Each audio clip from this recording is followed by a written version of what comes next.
Nous sommes au lendemain de la journée du 8 mars, la journée internationale des droits des femmes, et vous l'avez constaté, la fête était belle sur l'ensemble du territoire national. La CRTV, à travers son déploiement araignée, a pu rendre compte de toutes les manifestations organisées.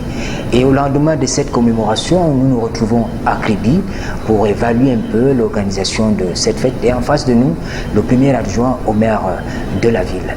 Merci de nous accueillir et merci de nous permettre de comprendre un tout petit peu l'environnement dans lequel s'est déroulée la fête chez vous.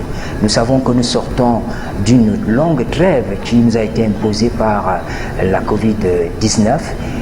Aujourd'hui, quelles leçons tirez-vous des manifestations de la fête de la femme à Kribi? Vraiment infiniment merci. En tant qu'élu, je suis ravi de vous recevoir à Kribi, la belle cité balnéaire, la fiancée tant désirée et tant sollicitée, la fiancée que tout le monde souhaiterait avoir. Merci encore une fois de venir jusqu'ici vous imprégner de la situation après la longue trêve imposée par Covid-19. Au regard de l'action dévastatrice de cette pandémie, le président de la République, son Excellence Paul Biya, avait en sa qualité de père de la nation décidé de surseoir à toutes les cérémonies et manifestations à caractère public, et ce jusqu'à nouvel ordre. Cette décision de sagesse a limité le spectre d'une contamination massive. Vous convenez avec moi, nous savons tout ce qui s'est passé de l'autre côté, mais Dieu merci, la sagesse de notre Père nous a permis d'éviter ce massacre. Aujourd'hui à Kribi, la vie a repris son cours quasi normal.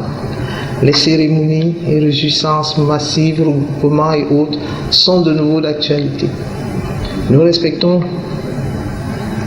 bien évidemment les mesures barrières édictées par l'action gouvernementale, à l'instar de la fête de la jeunesse célébrée le 11 février qui s'est déroulée très bien, je puis vous le dire et vous rassurer parce que je suis élu et que j'ai assisté à cette cérémonie. Mais tout s'est passé en carré réduit. Il en est de même de la plus récente, le 8 mars dernier, qui s'est déroulée hier.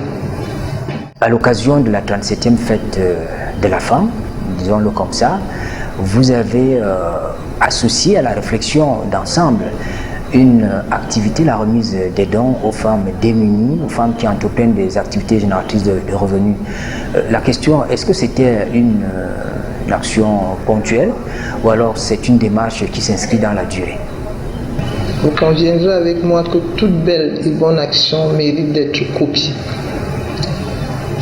La première dame, notre chère première dame, son Excellence Chantal Biya, dans son élan de générosité habituel, n'a de cesse d'œuvrer en faveur des démunis et des nécessiteux sur toute l'étendue du territoire national. Ces actions nous interpellent toutes, nous les femmes, et de surcroît élus de la nation que je suis.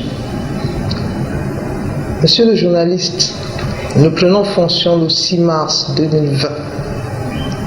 N'eût été la désagréable surprise de Covid-19, je puis vous rassurer, nous serions à coup sûr à la 5e édition d'aide à l'autonomisation de la femme. J'avais décidé de faire de l'aide aux nécessiteux mon cheval de bataille. Donc j'avais décidé d'œuvrer dans le social. C'est vrai, j'ai de qui tenir la première dame. Et je voudrais, à l'instar de la première dame, laisser quelque chose après moi. Je voudrais œuvrer pour l'humanité. Maintenant, s'agissant des bénéficiaires, des maudites sommes qui ont été mises à leur disposition. Ces sommes, on peut le dire, elles sont certes maudites, mais c'est un geste de cœur.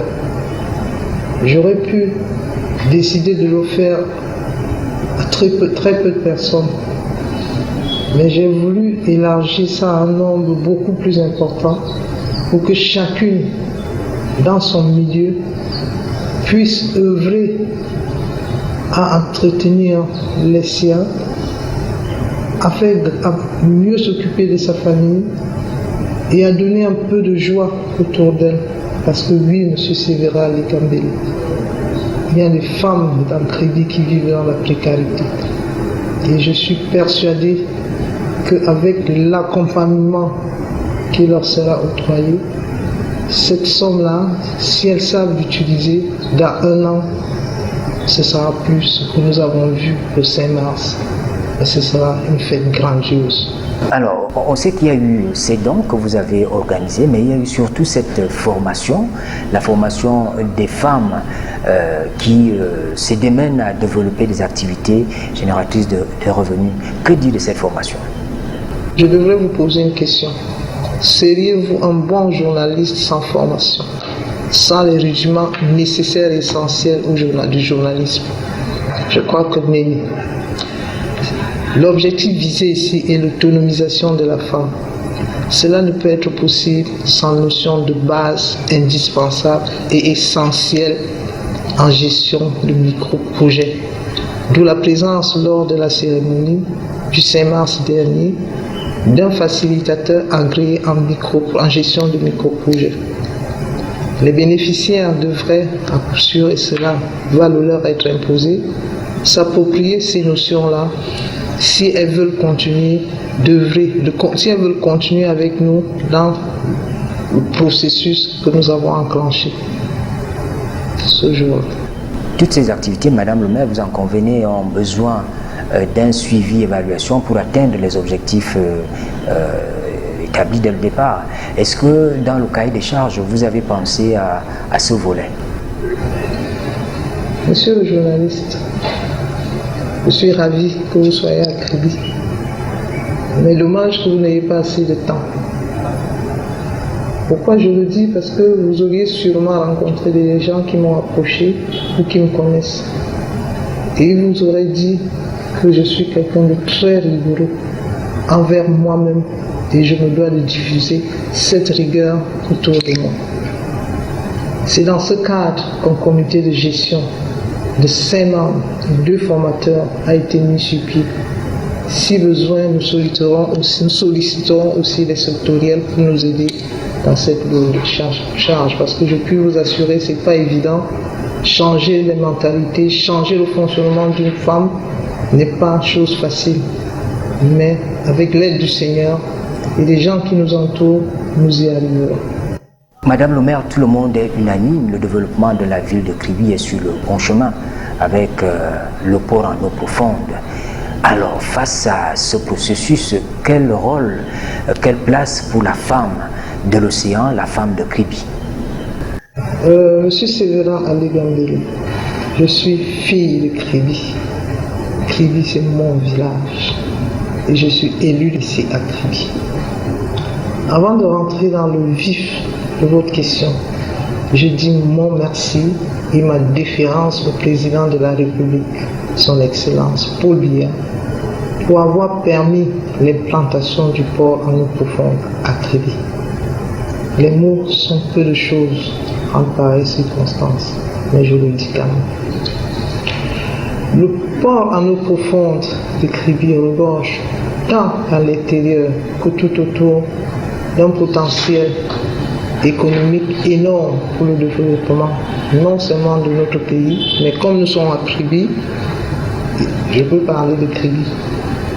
Le thème de la 37e édition de la Journée mondiale de la femme, égalité homme-femme aujourd'hui pour un avenir durable, est très évocateur et cela à juste titre. Premièrement, démographiquement, les femmes sont plus nombreuses. Deuxièmement, les femmes de Kribi sont plus entreprenantes que les hommes de Kribi. Troisièmement, les femmes de Kribi sont les piliers dans leur famille. Je vais conclure en disant une seule chose, et puissent les dirigeants du port autonome m'entendre et mettre cela en pratique. Que leur volet social puisse venir en aide à la femme de Kribi pour son autonomisation. Je vous remercie, Monsieur Sévérin Ali Gambélé. Infiniment, merci beaucoup Madame le maire, merci de nous avoir accueillis et d'avoir accepté de nous apporter toutes ces précisions sur l'organisation de la Journée internationale des droits de la femme à Kribi. Nous pensons pouvoir vous rencontrer une autre fois. Mesdames, Messieurs, c'était donc le premier adjoint au maire de la ville de Kribi. Elle s'est illustrée pendant cette fête par une cérémonie de remise des dons aux femmes, des formations aux femmes entreprenantes de Kribi. Et nous avons voulu la rencontrer pour discuter, échanger avec elle, voir un tout petit peu sa vision des choses. Merci de nous avoir suivis. Bonne suite des programmes sur la CRTV.